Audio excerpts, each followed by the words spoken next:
uma civilização de milhares de anos atrás. E o apóstolo Paulo vai pregar para esse povo. Olha só, eu amo Paulo, eu sou um estudante da vida de Paulo.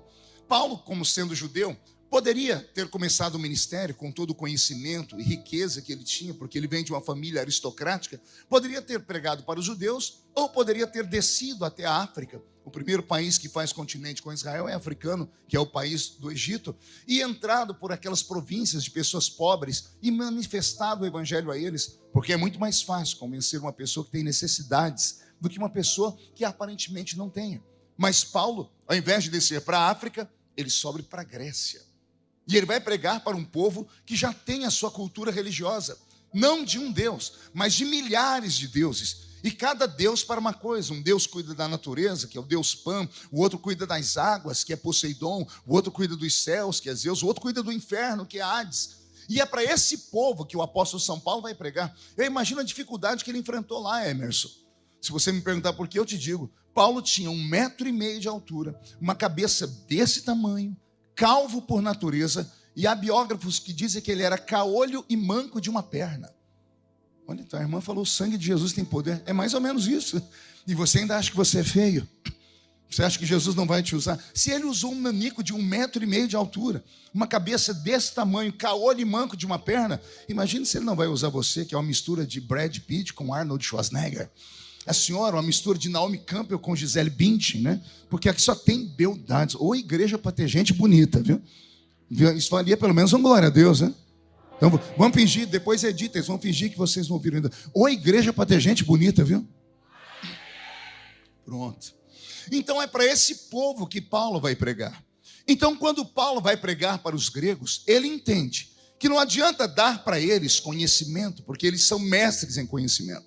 Não adianta pregar para eles um evangelho que vai trazer cura interior, porque as pessoas que têm dificuldade de se aceitar, geralmente elas sofrem com baixa autoestima. Isso não tem entre eles, porque eles são belos por natureza. A fórmula de se pregar para uma pessoa pobre, mostrando para ela que Jesus é o dono da prata, não funciona com eles porque eles são ricos. Os gregos tinham a cidade de Éfeso, a terceira maior cidade da Grécia, com um porto tão protuberante no seu tempo que todo mundo asiático que queria levar especiarias ou comércio de um lado para o outro era obrigado a parar ali por causa do espaço geográfico que era. Então era uma cidade extremamente rica. Os gregos tinham tudo, aparentemente tinham tudo. Tinham beleza, tinham fé, tinham a sua própria religião, tinham sabedoria e inteligência. Tinham tudo. O que é que se fala para uma pessoa que tem tudo? Como ganhá-la para Cristo? O apóstolo São Paulo entrou dentro dessas cidades da Grécia e a cidade de Corinto foi uma espécie de laboratório. A igreja de Corinto era cheia de cobaias gregos que Paulo precisava ganhá-los para Cristo. E aí, quando ele escreve a carta aos Coríntios, ele explica como foi que ele ganhou eles. Quando eu estive convosco, nada do que eu vos falei foi em sublimidade de palavras de sabedoria humana. Mas quando eu estive convosco, tudo que eu vos mostrei foi a revelação, a demonstração, o poder do Espírito Santo de Deus. 4 pessoas entenderam, eu vou voltar. Vou explicar de novo. Paulo está diante de pessoas que aparentemente não têm necessidade nenhuma. Então, ao invés de ele chegar lá e dar filosofia, ao invés de falar dos epicureus, ao invés de falar dos estoicos, ao invés de falar sobre a composição do corpo humano, sobre o nome dos 207 ossos que existem no corpo humano, ao invés de ganhá-los pela mente, Paulo os ganha pelo coração. Paulo chega diante deles e diz assim: a filosofia de vocês é boa, a riqueza de vocês é boa, mas eu tenho algo mais. O que é que você tem, Paulo? Eu tenho o poder de Deus que pode fazer coisas que os médicos da Grécia não podem. Eu posso lidar com espíritos que vocês não podem. Eu posso fazer coisas que vocês não podem. E foi assim que Paulo plantou a igreja de Corinto. Eu estou com o meu corpo todo arrepiado aqui só de lembrar da composição da igreja de Corinto. Imagine uma igreja onde todos os crentes eram possuídos pelo Espírito Santo. Então, você não entendeu, eu vou falar. Não era meia dúzia de crentes, não era um grupo do círculo de oração, não era só os levitas que cantavam. Todos os crentes eram cheios do Espírito Santo. Imagine uma igreja onde você chegava no culto e antes de entrar na igreja você era obrigado a pegar uma senha lá fora. Obrigado a pegar o quê? Pergunte para quê, pastor? Só falam se todo mundo perguntar. Uma senha para você saber que horas que você podia profetizar. Aí alguém vai dizer: não, pastor, isso aí é uma igreja equilibrada, não tem bagunça no culto. Não, não é nada disso, é o contrário. Paulo está pregando no culto e aqueles crentes tinham tanta percepção do Espírito Santo, ele está pregando, levanta um profeta ali. Paulo para ouvir o profeta, enquanto aquele está profetizando, levanta outro aqui. Os dois estão profetizando e levanta um terceiro lá atrás. Aí Paulo é obrigado a falar, calma, todos podem profetizar. Ele não diz só os que têm o dom, ele diz, todos podem profetizar, mas cada um a seu tempo. E aí ele ainda dá uma deixa. E se houver alguém orando em línguas, oremos para que Deus dê a interpretação. Porque algumas línguas estranhas não são para edificação de si próprio, algumas são para edificação do próprio corpo. Então a igreja de Corinto era uma igreja possuída pela glória de Deus. Para explicar sobre a igreja de Corinto, eu tenho que vocês me ajudem a encenar. Imagine que nós não estamos mais aqui agora nessa cidade no estado da Geórgia. Imagine que nós estamos agora em Corinto. E você acabou de entrar no culto, tem uma senha na sua mão, você sabe que hora que você pode profetizar, você tem um número aí. Aí de repente você sentado na igreja, você tem que tomar cuidado. Pergunte por quê? Está vendo esse irmão aí da sua esquerda? Eis aí um profeta. O da direita, esse aí tem um dom de interpretação de línguas. O que está atrás de você, esse tem o dom de variedade de línguas. O que está na sua frente tem os dons de curar os enfermos. Aquela turma em pé lá atrás, eles têm o dom da palavra do conhecimento. Esse que está aqui tocando tem a palavra da sabedoria. Esse que está aqui pregando tem o dom de operação de maravilhas. Os que estão lá fora, que estão trabalhando, têm o dom de discernir espíritos. Aqueles que estão cuidando dos adolescentes, eles têm a palavra da fé, o dom da fé. Você consegue entender isso? Uma igreja onde todos os crentes tinham a presença do Espírito Santo. A igreja de Cristo cresceu e se fortaleceu na terra não foi por causa do conhecimento da mente, foi por causa de uma percepção de um mundo invisível. Eu sempre tento pregar e explicar isso. Uma igreja pentecostal ou uma igreja neopentecostal, ela não é uma igreja comum. Ela é uma igreja mística por natureza. E pegue a palavra mística e coloque ela num nível maior. Não tente colocar ela no nível de uma obra de feitiçaria. O que é uma igreja mística? É uma igreja que tem percepção de um mundo invisível. Eu não estou pregando para pessoas comuns essa manhã. Eu estou pregando para pessoas que têm duas naturezas aqui. Uma delas é a natureza que dá eles o direito de andar pela terra. A outra natureza dá eles o direito de perceber o reino celestial. Eu prego nesta manhã para caminhantes de dois mundos. Parte de nós vivemos nessa esfera aqui, na horizontal. Parte de nós vive da esfera da vertical. Se você apenas usar a sua percepção humana, você vai notar apenas o que é humano aqui dentro. Mas por que enquanto nós estávamos adorando aqui, vocês viram aqui no púlpito, uns levantando a mão, outros cantando e outros se soltando, dançando. Na mente de alguns fala, para que essa extravagância? Na mente de outros que são extravagantes, por que ele está tão quietinho? É que cada um tem uma percepção da presença do Espírito Santo.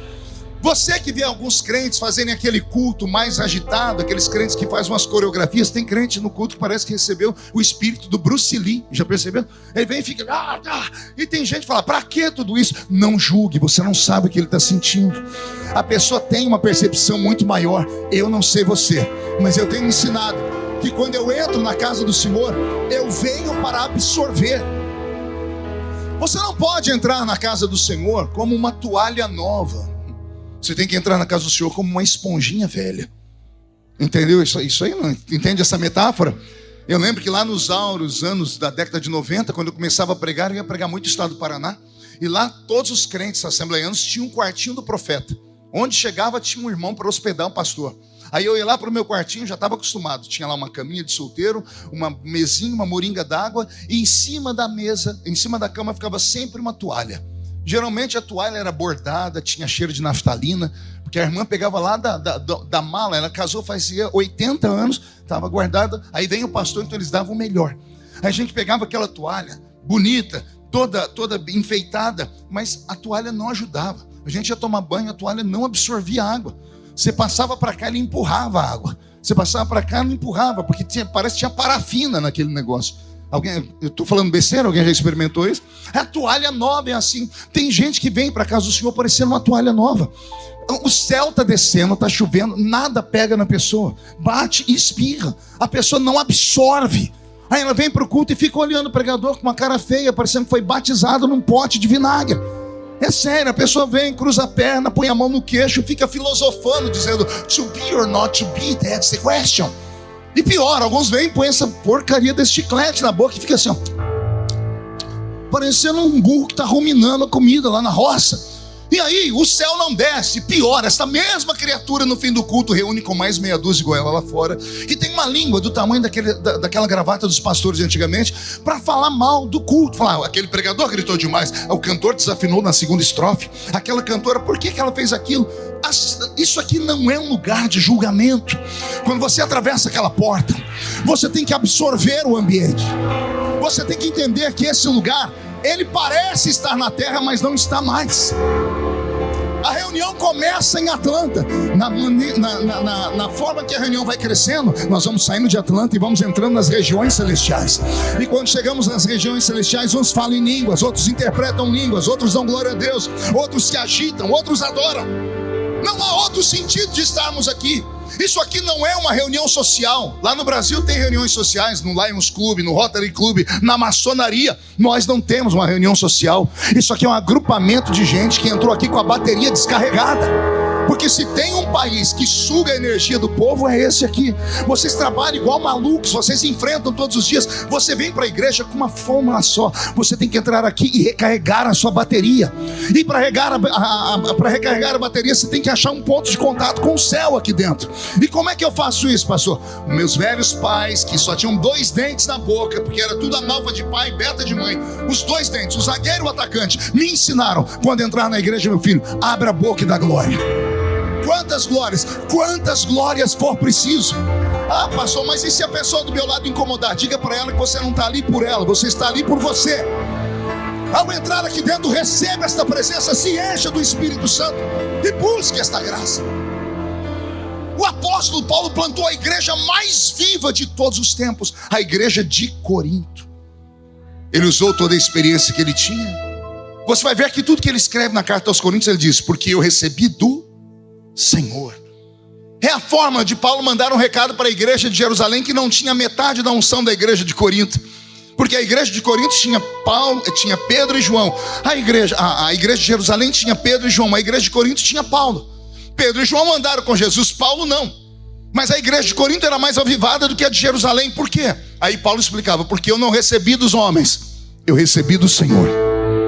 Eu recebi do Senhor. O que você recebeu do Senhor, Paulo? Eu recebi a plenitude do Pentecoste.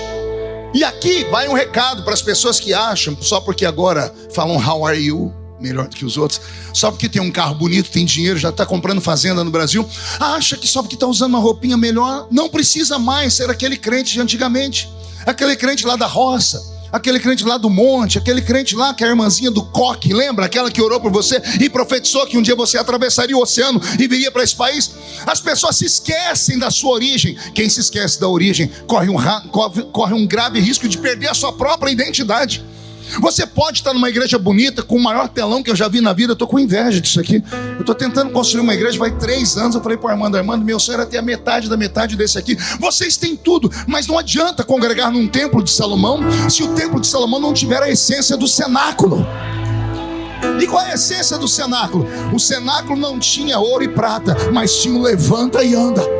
Estão entendendo? Vamos juntar as duas coisas. Vamos unir as duas coisas. Vamos unir a beleza, a riqueza e a unção do Espírito Santo. E Atlanta vai se curvar aos pés de Cristo. Atlanta vai se curvar aos pés do Senhor. Eu olho para os americanos e vejo que eles são muito parecidos com os gregos. Os americanos são ricos, são orgulhosos. Você acha que eu estou falando demais? Assista os filmes, eu amo filme. Todo filme de americano, de guerra, de alien, o alien chega falando inglês.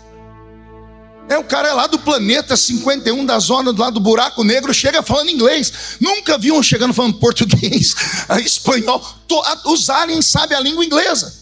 Os Estados Unidos vencem todas as vezes que tem uma guerra contra aliens, são eles que lideram. É o presidente americano que entra dentro do avião. Vocês assistiram Independence Day e outros filmes. Por quê? Há dentro deles esse patriotismo, e eles são a última bolachinha do saquinho, a última Coca-Cola do deserto. Eles se sentem assim. Então aparentemente eles têm tudo, mas não têm tudo. O que eles têm é esterco diante do que Paulo explica. Porque o que falta dentro deles sobra dentro do coração dos brasileiros que estão aqui.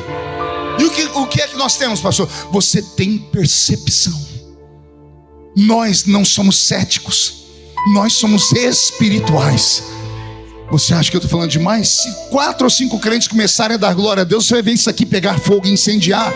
Por quê? Porque a glória de Deus, ela se esparrama. E esta é a intenção de Deus. Se você receber esta graça nesta manhã, ao atravessar aquela porta, a sua vida nunca mais